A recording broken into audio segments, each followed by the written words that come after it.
Welcome to Pompeii, an ancient Roman city frozen in time by the catastrophic eruption of Mount Vesuvius in 79 AD. In this video, we're diving into incredible new discoveries at Pompeii's Regio IX, a part of the city that had been mostly untouched until recently. What archaeologists have uncovered there is transforming our understanding of everyday Roman life and how it all came to a tragic end. Let's rewind the story a bit. Pompeii was founded around 600 BC by the Oscans, an early Italic people drawn to the fertile plains near the Bay of Naples. Over time, the city grew under Greek and Etruscan influence, becoming a thriving crossroads of culture and commerce. By its peak, Pompeii had grown into a bustling city of 20,000 people. The streets were lined with temples, theaters, public baths, shops, and elegant villas. Everywhere you looked, there were colorful frescoes, intricate mosaics, carved sculptures, and even handwritten graffiti capturing moments of joy, opinion, or satire. But everything changed on that August day in 79 AD when Mount Vesuvius erupted with unimaginable force. Ash and molten debris blasted into the air and then came crashing down, covering Pompeii in a thick, suffocating blanket. Pyroclastic flows, superheated waves of gas, ash, and rock raced down the volcano at speeds reaching 700 kilometers per hour. Entire neighborhoods vanished. Buildings collapsed. Fires broke out. People had moments to react, if that. Some tried to flee, but many stayed, hoping the worst would pass. It didn't. Pompeii was buried under 4 to 6 meters of volcanic material. The city disappeared from the map for over 1,600 years. When archaeologists began digging in the 18th century, they unearthed more than ruins. They uncovered a world that had stood still in time. Entire rooms preserved, walls still painted, food still on the table. Even the bodies of victims, their final postures frozen in hardened ash, became haunting memorials to the lives lost. Among the most exciting and emotional discoveries in recent years is the excavation of Regio IX, a central district of the city that had remained mostly unexcavated for over a century. Initial work was started in the 1880s but left incomplete.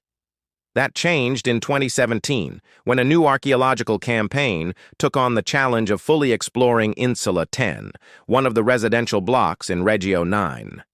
Inside, they found 2 large homes, a bakery, a laundry, and a handful of workshops, all remarkably preserved. One of the discoveries that captured public imagination was a fresco many called the Ancient Pizza. Painted in the main hall of a house that had a bakery in its annex, the image shows a round flatbread laid on a silver tray. It's topped with fruits like pomegranate and dates and what looks at first like pineapple. But since pineapples weren't introduced to Europe until centuries later, archaeologists believe it's more likely a pine cone. The flatbread appears seasoned with a Roman herb and cheese spread called moritum. This wasn't fast food. It was probably part of a symbolic ritual inspired by Greek hospitality customs, where hosts offered food to guests as a sacred tradition. Then came a discovery that went far beyond food. The remains of 3 individuals found in what was once a laundry or cloth-dyeing room. Among the victims were a young child, about 3 or 4 years old, and 2 adult men. The child had been lying on a wooden bed. The adults were nearby on the floor, one of them wrapped in a wool cloak just beside a staircase. Using tools like CT scans, X-rays, and DNA testing, researchers learned more about them. The child was male, and so were the adults. One was likely between 18 and 25 years old, with signs of spinal compression from years of physical labor.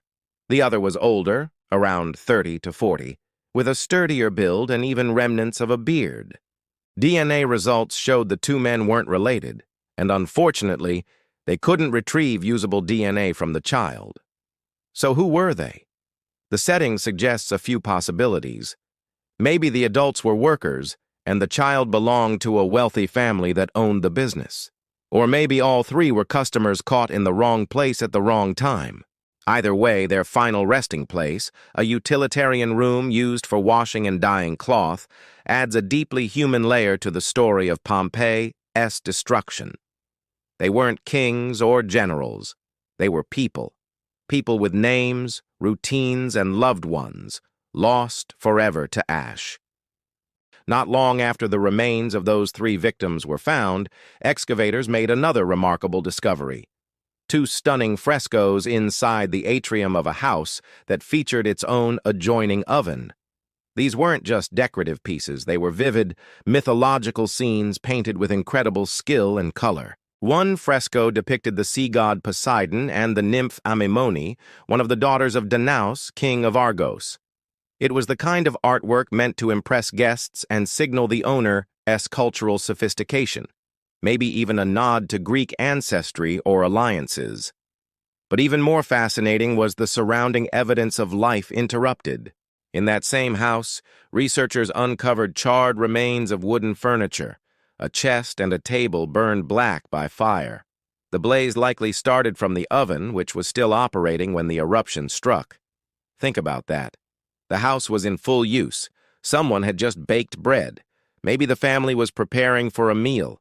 Then, in a matter of minutes, everything turned to ash.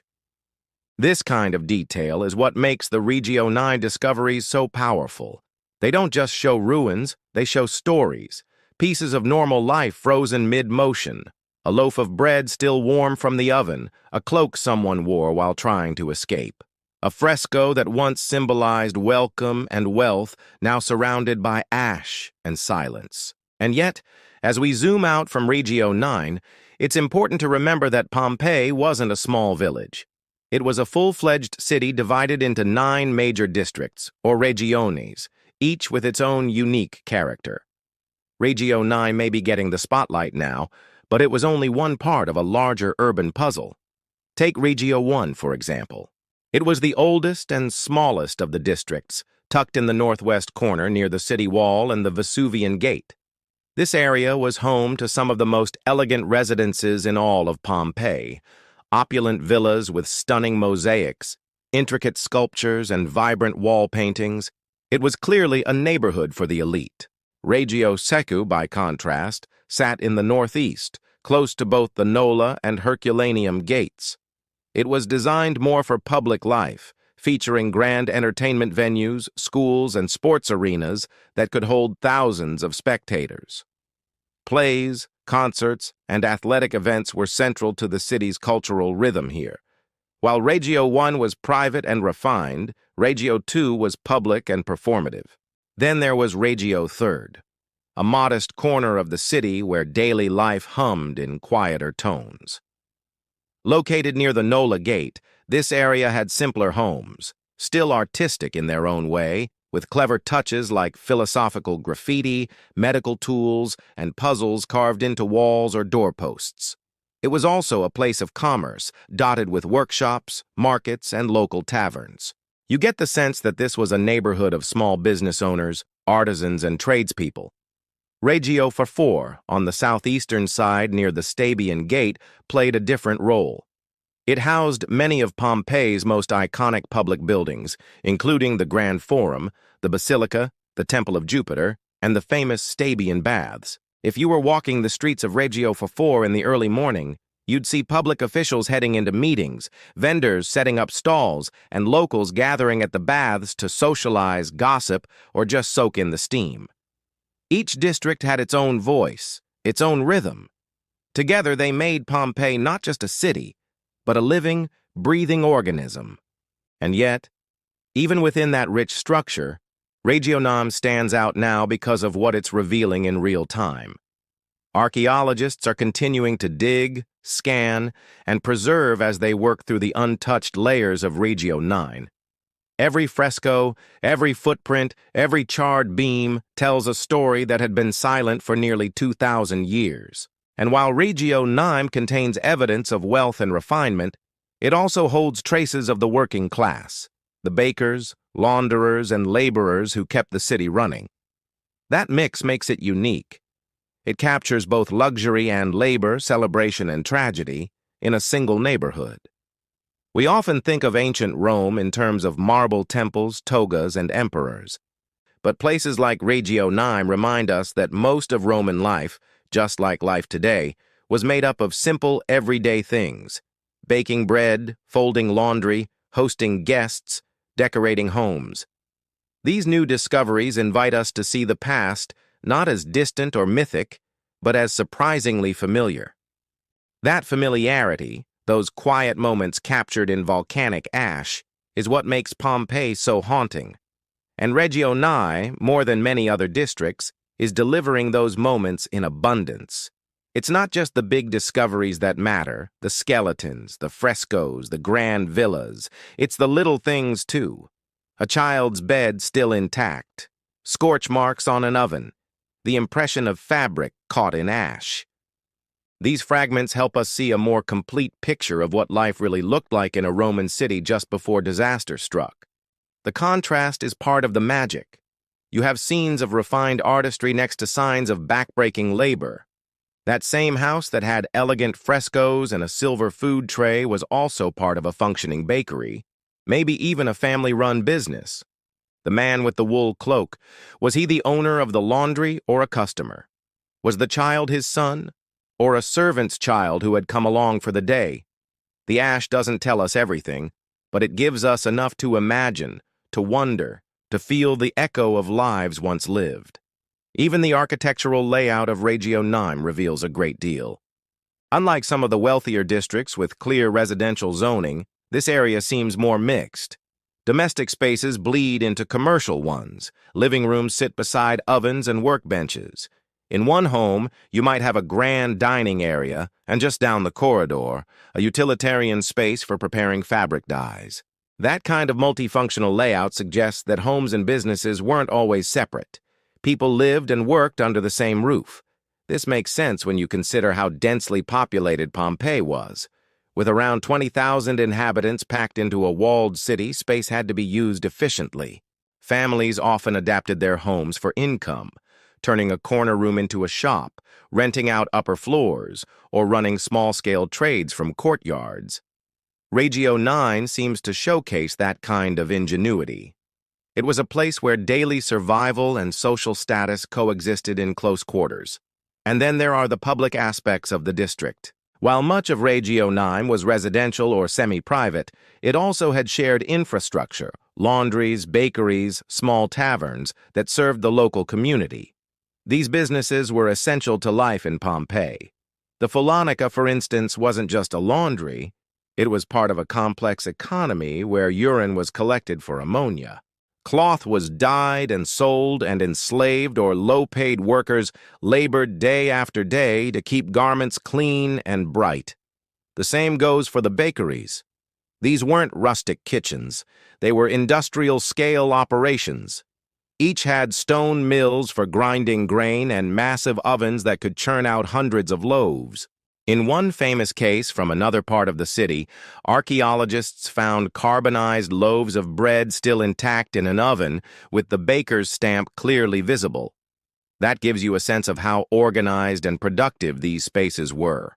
It wasn't just for the household, it was a business. And in Regio IX, we see evidence of that scale. What's also striking is how well preserved everything is. Because Regio IX hadn't been extensively excavated in the past, the layers remained undisturbed. That means archaeologists working there today are encountering artifacts and architecture exactly as they were left in 79 AD. No looting, no earlier restorations, just raw, untouched history. Every fresco still attached to a wall is in context. Every tool, every floor tile, every urn is a direct link to its original user. In archaeology, that's incredibly rare.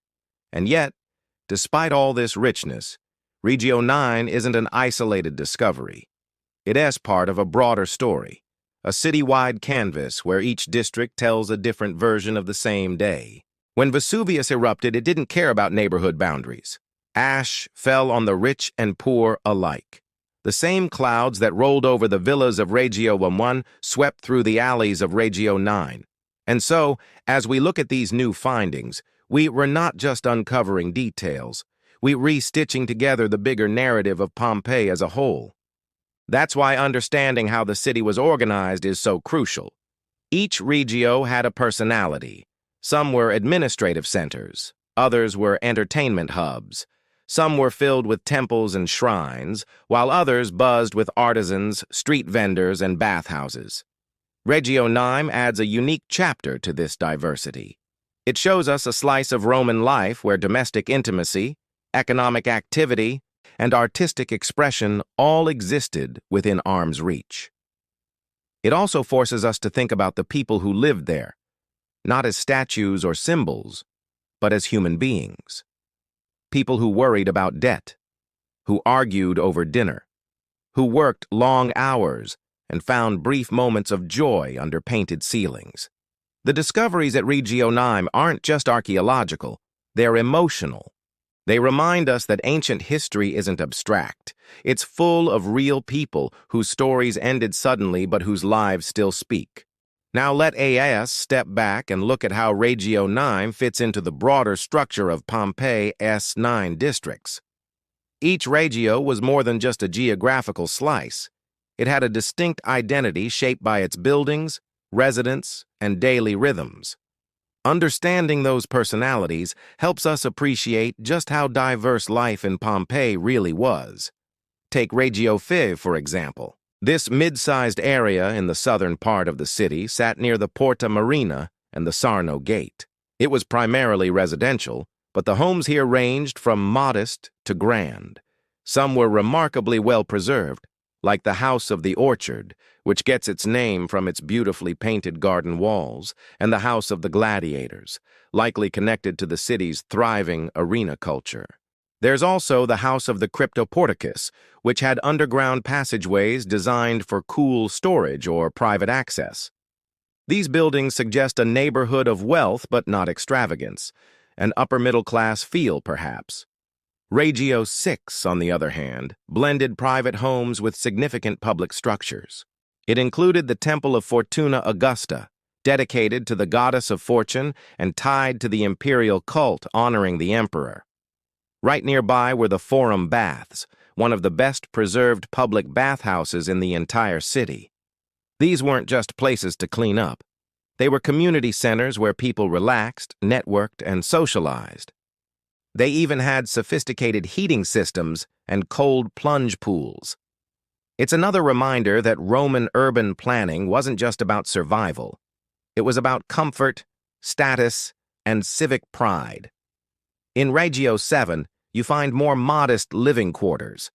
Located in the western part of the city near the Vesuvian Gate and the Nola Gate, it had a distinctly suburban character. The homes were smaller, the infrastructure simpler, but the presence of gardens and wells suggests that it still supported a sustainable lifestyle. Rainwater was collected, plants were grown for food or decoration, and community life revolved around shared resources. It wasn't glamorous, but it was functional, and probably full of families working hard to stay afloat. Then we have Regio VIII, which leaned heavily commercial. Think of it as Pompeii's version of a shopping district.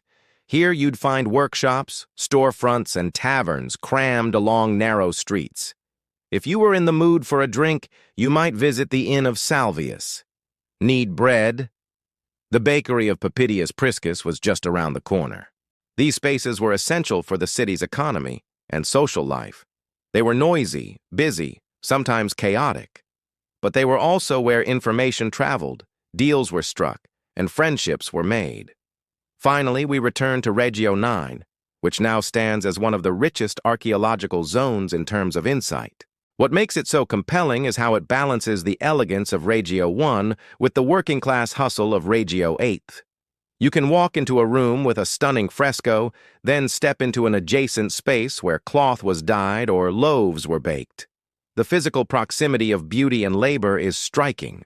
This convergence challenges some of the neat categories we often impose on the ancient world: wealthy versus poor, private versus public, sacred versus secular. In Regio IX, it all bleeds together.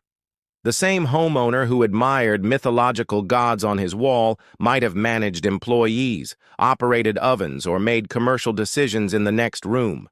Life was layered, just like it is today. Another interesting aspect of Regio IX is its position within Pompeii's broader urban plan.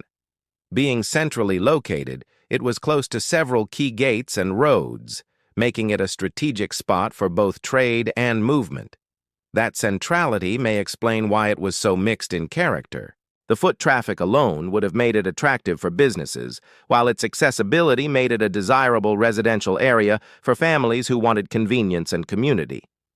Excavations are still underway, and archaeologists are moving carefully.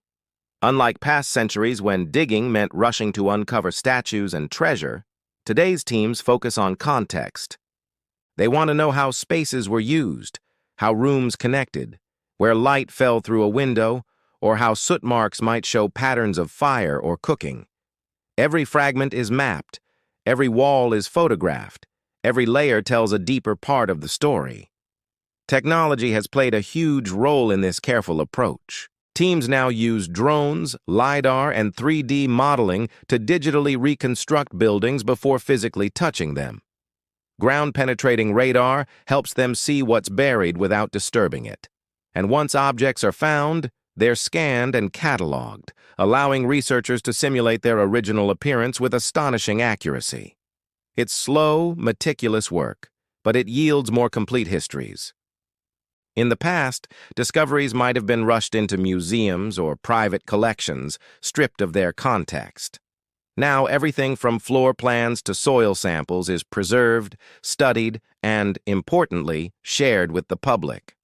And because Regio IX had remained untouched for so long, it acts as a clean slate for this modern approach. It's a gift for archaeologists, and for us. These discoveries don't just add information, they expand empathy. They close the gap between then and now. We see how people lived, what they valued, what they feared. And even though their world ended in fire and ash, the traces they left behind still speak. As archaeologists work their way deeper into Regio IX, the stories they're uncovering go beyond the dramatic. They tap into something universal, what it means to live, to work, to create beauty, and to face the unexpected. And it's this layered, deeply human quality that makes Regio IX feel less like a dig site and more like a conversation across time. One of the reasons Regio IX is so compelling is how it puts both art and labor on the same stage. A painted myth on the wall shares space with an oven scarred by fire. A polished silver tray once used to serve a guest rests not far from the rough tools of a bakery or laundry. It reminds us that Roman life wasn't lived in compartments. People didn't separate beauty from utility or spirituality from survival. It was all part of a single rhythm, and that rhythm often beat to the sound of daily business. Take the laundries or Pholonici, for example. They were more than just cleaning stations. These were highly organized operations, often using vats of water, tubs filled with chemicals like lye, and even human urine, and pressing tools to clean and bleach cloth. Workers, often slaves or low-wage laborers, would stomp textiles clean with their feet or stir dyes with long wooden paddles. It was messy, physically demanding work, but it powered part of the local economy. People needed clean togas, dyed linens, fresh tunics, and Regio IX gave us one of the clearest looks at how that demand was met. The bakery nearby tells a similar story. In Roman cities, many homes didn't have personal kitchens, especially not those in working-class districts. So bakeries were essential. They processed bulk grain, ground it into flour using stone mills, and used giant communal ovens to bake large batches of bread. These bakeries were loud, smoky, and full of motion. Someone had to knead, someone had to stoke the fire, someone had to pack loaves for sale or delivery. You get the sense that Regio IX was alive with purpose, filled with the smell of yeast and smoke, sweat and dye. Yet at the same time, it was also a place of aesthetic expression. The frescoes discovered here weren't hastily thrown together. They were carefully planned. Scenes of mythology, hospitality, and nature adorned entryways and central halls. Even rooms used for business might have decorative touches, symbolic imagery that offered protection, status, or a sense of comfort. In Roman culture, beauty wasn't just a luxury, it was a form of order, a way of aligning the chaos of daily life with the harmony of the cosmos. This combination of function and elegance says a lot about Pompeii as a whole. The city was no mere outpost. It was a cultural hub, a center of craft, commerce, and creativity. People didn't just survive here, they thrived. They debated philosophy, followed fashion trends, dined socially, and competed in games. The eruption froze all of this in place, but also gave us an extraordinary opportunity to see an ancient city not as ruins, but as a living system. And Regio IX in particular gives us a cross-section of almost every aspect of that system. It also raises questions about what might still be waiting under the surface. Remember, Regio IX was only partially explored in the 19th century, and even now large areas remain untouched.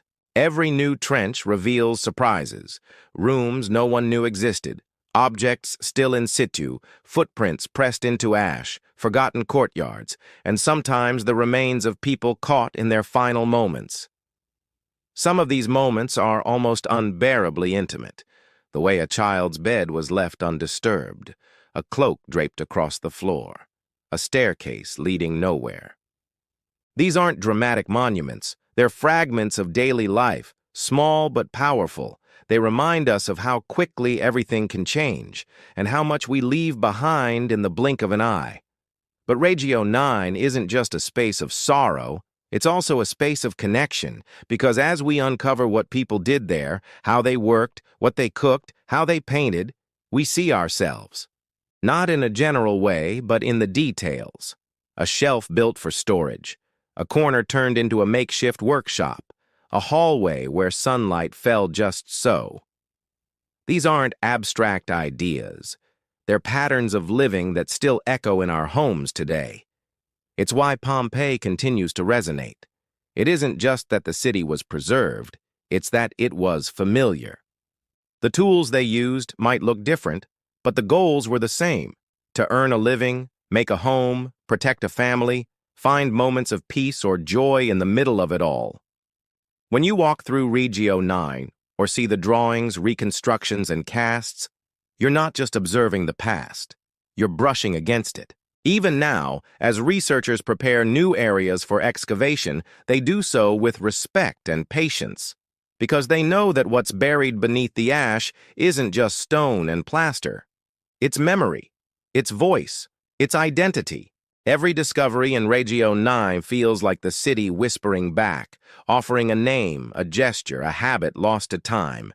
It's not just about what they left behind, but how those things were arranged.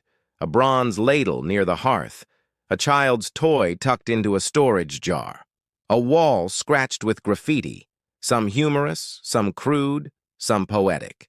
These are the echoes of presence, the unfiltered pieces of real life. Not polished for display, not curated, just lived. And that's what makes Regio IX so powerful. This isn't a city preserved in its glory, it's a city caught mid-breath. That morning in 79 AD, no one expected the mountain to shatter. People went about their routines, baking, washing, painting, walking. When the sky turned black and the ash fell like snow, it interrupted everything. The brushstroke was unfinished. The bread hadn't cooled. The rooms were still warm with life. What archaeologists are finding now is that moment, frozen and intact. We tend to think of disasters as endings, but in Pompeii, disaster became a kind of beginning. The end of their world preserved the memory of it for ours. And because of that, we see not only the tragedy, but the texture of ancient life in extraordinary detail. In Regio IX, we don't just imagine what a Roman bakery looked like. We see it. We don't have to guess how cloth was dyed. We can trace the stain in the basin. And we no longer need to wonder how families moved through these homes. We can follow their footsteps in the hardened ash.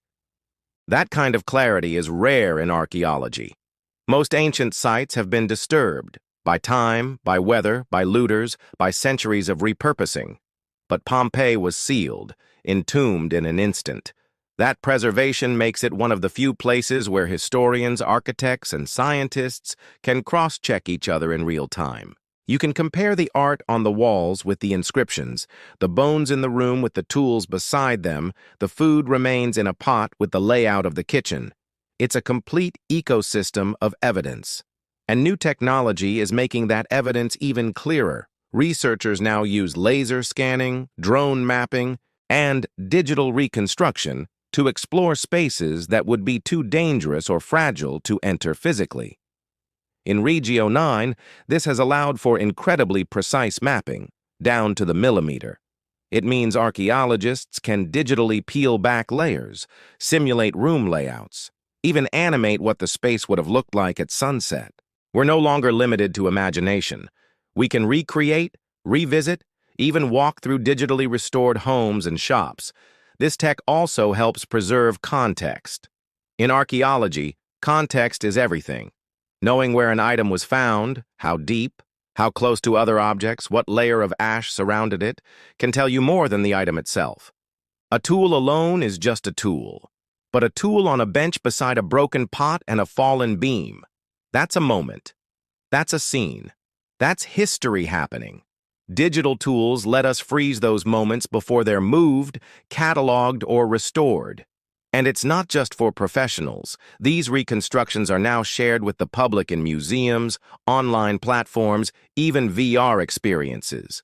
People from around the world can explore Regio IX without setting foot in Italy. They can walk through a Roman bakery, peer into a painted room, or stand in the shadow of Vesuvius, virtually.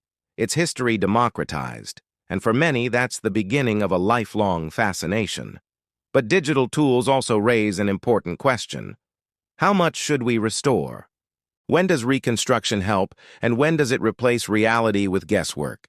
In Regio IX, archaeologists have been careful. They're preserving as much as they can in place, stabilizing walls, protecting paint from sunlight, and using reversible materials in repairs. Because once you alter a site, you change its story. And this story is too valuable to rewrite. So the work moves slowly, but with purpose. Each brush stroke uncovers a floor tile. Each trowel reveals a nail, a coin, a burnt fig. These aren't treasures in the traditional sense. They're better than that. They're pieces of a life that once was. And every time we find one, we're reminded that history isn't made up of kings and conquests alone. It's made of people. Quiet, ordinary, brilliant people who lived before us. And in Regio IX, those people are closer than ever. Among the most moving finds in Regio IX are the personal traces, objects and imprints that feel startlingly intimate, almost too fragile to disturb. A woven basket still holding bits of grain. A stylus lying next to a wax tablet with faint scratches. A wooden shutter, half burned but still attached to its hinges. These aren't grand relics. They're fragments of the everyday, and yet they carry more emotional weight than any statue or temple. You can't help but imagine the people behind these things. Who closed that window before the ash began to fall? Who set the tablet down mid-sentence? What thoughts ran through their minds when the sky went dark and the earth shook beneath their feet? It's these moments, small, unfinished, deeply human, that make Regio IX feel less like a dig site and more like a portal into someone else's yesterday. Some of the rooms found recently seem almost cinematic. In one, there was a narrow corridor with steps leading to a storage loft, and along the wall, amphorae neatly arranged, still sealed. The contents, wine, olive oil, perhaps garum, haven't just fossilized. They've been preserved chemically in such a way that scientists are now analyzing what ancient Romans actually consumed. Imagine that, tasting the flavors of 79 AD, not in theory, but in composition. Nearby, another discovery offered a more chilling contrast, a set of skeletal remains clustered in what appeared to be a back room, possibly a storeroom or a workshop. Their positions suggested panic, one body crouched near a wall, another shielding a smaller frame, likely a child. Forensic experts believe they died of thermal shock, not suffocation. The heat of the pyroclastic surge killed them instantly, in the space of a breath. It's a tragic snapshot, but it also tells us how quickly the disaster unfolded, and how futile escape became once the eruption turned violent. Yet even in tragedy, there's information. The way the bones are laid out, the belongings they carried, the tools or jewelry nearby, each of these details adds to the mosaic of understanding. Who were they? What role did they play in the neighborhood? Were they residents, workers, or visitors? These are the questions that animate Regio IX, and while not every answer is clear, the cumulative effect is profound. Beyond the human stories, there's the matter of infrastructure, how Regio IX was built, how it functioned. Recent work has revealed an intricate network of water channels beneath the district. Aqueducts fed cisterns and public fountains, while lead pipes, some still intact, directed water into private homes and workshops. The engineering here wasn't just advanced, it was thoughtful. Water pressure was regulated, waste was drained efficiently, and even during dry spells, there was enough for most to cook, clean, and bathe. This reveals something we often overlook about the Romans, their mastery of systems. It wasn't just about grand monuments or philosophical ideas, it was about making cities livable. They understood how to organize space, distribute resources, and manage crowds. Regio IX shows us urban planning in miniature, from street width to sidewalk elevation, from drainage grooves to painted signage, everything had purpose. You could walk down a street in this district and, just like a modern city, navigate by sight and routine. Even graffiti played a role in this rhythm. Scrawled on walls in charcoal or etched with a stylus, messages ranged from the mundane, fresh bread every morning, to the political, vote for Marcus. Some were humorous insults. Others were declarations of love. A few were surprisingly poetic. In one corner of Regio IX, an inscription reads, "Nothing lasts, not even beauty. But to have lived is enough." It's hard to know whether that was written before or after the tremors began, but its truth feels timeless. And that's perhaps what makes Regio IX such a powerful chapter in the story of Pompeii. It reminds us that the past isn't just about what people built, but how they felt. Their hopes, fears, habits, and humor, all of it embedded in the walls, in the rubble, in the silence between rooms. There's one more chamber that was recently uncovered, a room with bright red frescoes, carefully preserved beneath layers of ash and lapilli. The scene shows Apollo, radiant and serene, playing a lyre beside a spring. It's an image of peace, balance, and harmony, an echo from a world that was, just hours later, torn apart. And yet, the fact that it survives, that the red still glows, that the plaster still holds, is a quiet defiance against time. The longer you linger in Regio IX, the more the silence begins to speak. It tells you about resilience, not only of structures, but of stories. This district, once just a grid on a Roman map, has become a stage where the ordinary becomes extraordinary through its endurance. The homes aren't just ruins, they're memoirs. The streets aren't just stone, they're testimony. And the people, unnamed, unseen, yet ever present, become part of a shared memory we're only just beginning to understand. What makes Pompeii's Regio IX different from other archaeological sites is not just the scale or richness of finds, it's the immediacy. These are not the crumbled leftovers of an empire slowly fading. These are lives interrupted, mid-action, mid-meal, mid-conversation. That interruption, as violent and tragic as it was, has preserved a kind of honesty, a rare, unscripted moment in time. No embellishment, no mythologizing, just life, stopped in its tracks. And yet, Pompeii is not frozen. It breathes again through those who study it, who walk its roads, who carefully lift away the dust and decipher what's beneath. Each archaeologist who enters Regio IX continues a conversation started 2,000 years ago. Each visitor, whether physically there or scrolling through a digital model, becomes a witness to a world that refused to be forgotten. There's something deeply moving about that. In a world constantly chasing the next innovation, the next breakthrough, Pompeii pulls us gently backward to remind us what we are made of. Clay and laughter, brick and belief, burnt bread and broken dreams. It reminds us that civilization is not built on monuments, but on moments. And so Regio IX, still only partially unearthed, offers more than data or artifacts. It offers empathy. A chance to see ourselves not just in the grand figures of history, but in the faces we'll never know. The woman folding laundry, the boy playing with dice, the man stirring soup while watching the horizon. Their stories didn't end. They were just delayed, waiting for us to return. Now that we've found them, the question is, what will we do with what they left behind?